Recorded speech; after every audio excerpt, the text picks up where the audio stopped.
বাবা মোহাম্মদ আবুল হাশিম, ব্যাপারী মা মোহাম্মদ কমলা খাতুন, পেশায় কবি একজন প্যারামেডিক্স চিকিৎসক। লেখার বিষয় কবিতা, ছড়া, সাহিত্য রচনা, গ্রন্থ রচনা, ছোট গল্প, সাহিত্য বিষয়ক রম্য কলাম। শিক্ষা স্নাতক। প্রকাশিত গ্রন্থ আরো কিছু কান্নার খবর, বিসমিল্লাতে গলদ নেই, সম্পাদনা লিটল ম্যাগাজিন, সরশব্দ, সহ সম্পাদক নীল, পদক ও সম্মাননা। সুরূপ প্রকাশনা পরিষদ ও সুরূপ সাহিত্য মজলিস সম্মাননা স্মারক 2018, বাংলা সাহিত্য সংস্কৃতি পরিবার সম্পাদনা 2018, ইউথ ডেভেলপমেন্ট ফোরাম পদক 2019,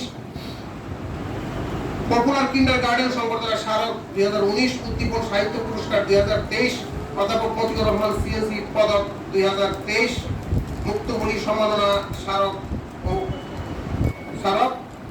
এবং সম্প্রতি ইরান কালচার সেন্টার এবং জাতীয় কবিতা মঞ্চের যৌথ উদ্যোগে পোয়েট্রি ফর প্যালেস্টাইন অ্যাওয়ার্ড 2024।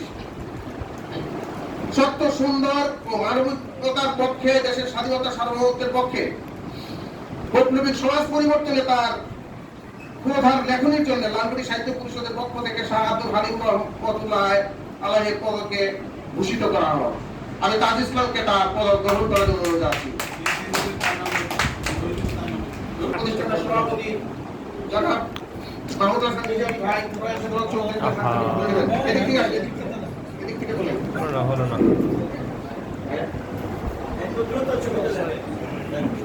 আমি তো